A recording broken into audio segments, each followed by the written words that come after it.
Property खरीदने के लिए काफ़ी प्लानिंग की ज़रूरत पड़ती है, फिर चाहे वो रेजिडेंशियल हो या कमर्शियल प्रॉपर्टी।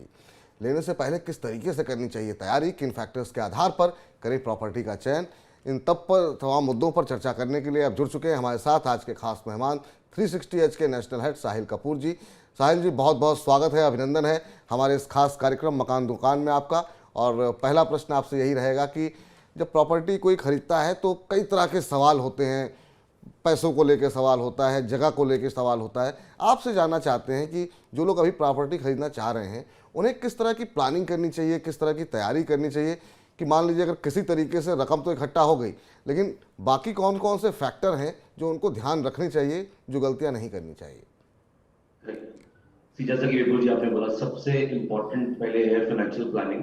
बिकॉज जब तक मेरा बजट डिसाइड नहीं हुआ कि कितनी डाउन पेमेंट मैं कर सकता हूँ, कितनी मेरी लोन एलिजिबिलिटी है, कितनी मेरी सिविल स्कोर है, उसके बिना प्रॉपर्टी की सर्च करना भी आई थिंक ठीक नहीं है। तो पहले फाइनेंशियल प्लानिंग, एक बार जब आपकी क्लियर है, आपका एक बजट, एक ब्रैकेट डिसाइड हो गया कि इस बजट में मुझे प्रॉपर्टी लेनी है, इतनी डाउन पेमेंट मेरे पास अवेलेबल है, इतना लोन मुझे बैंक दे देगा, उस फाइनेंशियल प्लानिंग के बाद the second most important factor is location. कहाँ पे मुझे प्रॉपर्टी खरीदनी है, उसमें आपकी खुद की नीड्स, आपकी फैमिली की नीड, कहाँ आप काम करते हैं, कहाँ आपके बच्चे स्कूल जाते हैं, आसपास मेडिकल फैसिलिटीज, इंफ्रास्ट्रक्चर, मॉल्स, ये सब अवेलेबल है कि नहीं है, क्या आपके वो ऑफिस से बहुत दूर तो नहीं है, क्या आपके बच्चों के स्कूल से बहुत दूर तो नहीं है। एक बेसिक इंफ्रास्ट्रक्चर, रोड कनेक्टिविटी, वो सब अगर वहां पे है तो location is the second most important factor. Financial planning हो गई, लोकेशन प्लानिंग हो गई, उसके बाद आपको डिसाइड करना है कि वहां पे कौन कौन सी अवेलेबल ऑप्शंस है, कौन कौन से डेवलपर्स की ऑप्शंस वहां पे अवेलेबल है। आपको हाई राइज में जाना है, लो राइज में जाना है, अपार्टमेंट में जाना है, विला में जाना है, then you decide on all those factors based on the availability in that particular location. तो काफ़ी महत्वपूर्ण बातें, इन तमाम चीज़ों का ध्यान रखना चाहिए जब भी आप कोई भी प्रॉपर्टी लेने जा रहे हों।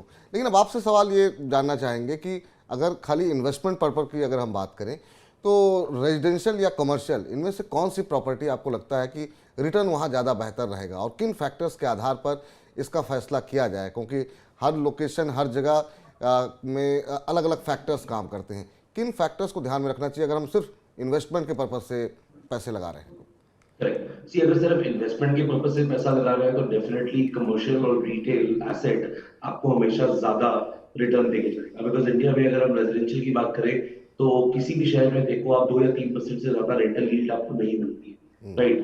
बट कमर्शियल में आपको 6 से लेके 8% तक की यील्ड, डिपेंडिंग अपॉन किस एसेट में आप इन्वेस्ट कर रहे हैं, कमर्शियल में, रिटेल कैटेगरी में आराम से मिल जाती है। तो इन्वेस्टमेंट के तौर पे डेफिनेटली आपका कमर्शियल एसेट ज्यादा बेटर है।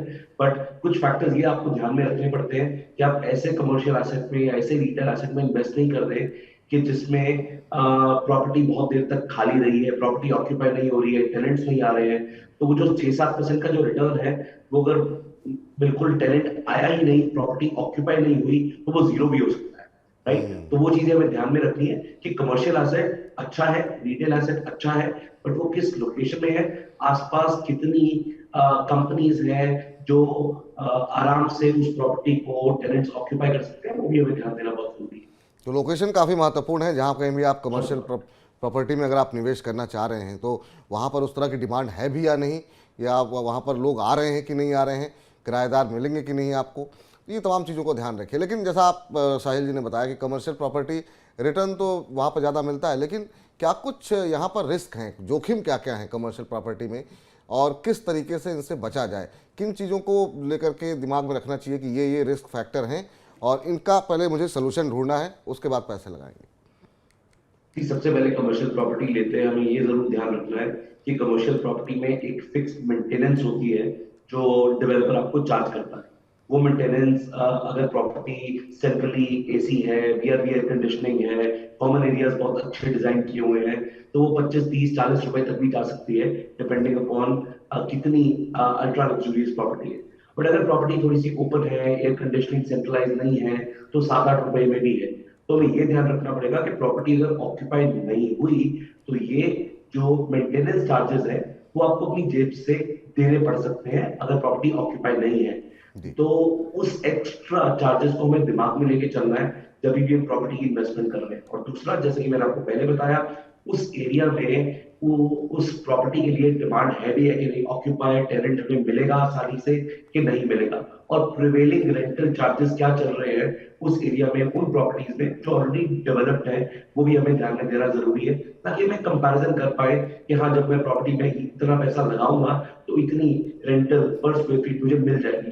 तो वो एक कंपैरिजन करना, कंपैरेटिव मार्केट एनालिसिस हमें बोलते हैं, वो करना बहुत जरूरी है एक इन्वेस्टर के लिए।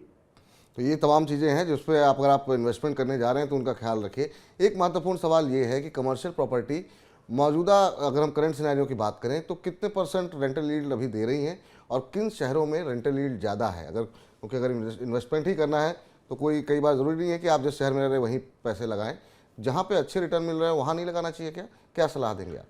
नहीं, बिल्कुल आप ठीक बोल रहे हैं। अगर आप एक अच्छे डेवलपर के साथ किसी अनजान शहर में भी पैसा लगा रहे हैं, अनजान मतलब आपके शहर में पैसा नहीं लगा रहे, बैंगलोर में लगा रहे हैं, बॉम्बे में लगा रहे हैं, गुड़गांव में लगा रहे हैं, बट आप उस शहर में नहीं रहते, तो it is not a bad decision.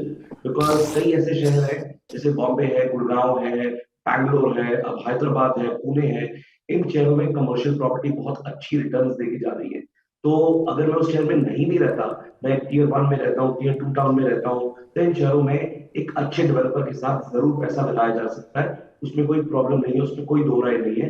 और आराम से 6 से लेके 8%, डिपेंडिंग अपॉन किस कैटेगरी का एसेट है, किस लोकेशन में है, 6 से 8% का रिटर्न एक अच्छा डिसेंट कमर्शियल और रिटेल एसेट आपको दे जाता है। जी। इधर हम देख रहे हैं कि काफ़ी ज़्यादा डिमांड बढ़ती हुई दिखाई दी है, इंटरेस्ट रेट बढ़ रहे हैं, उसके बावजूद हम देख रहे हैं कि काफ़ी ज़्यादा खरीद फरोख्त देखने को मिल रही है।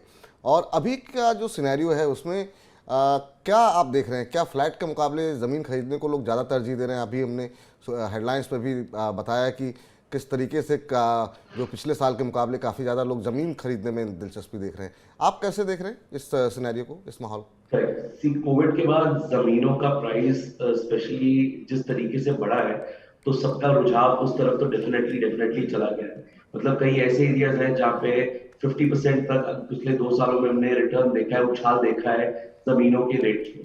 तो जमीन any day, we are it is a scarce commodity, और तो बन नहीं सकती।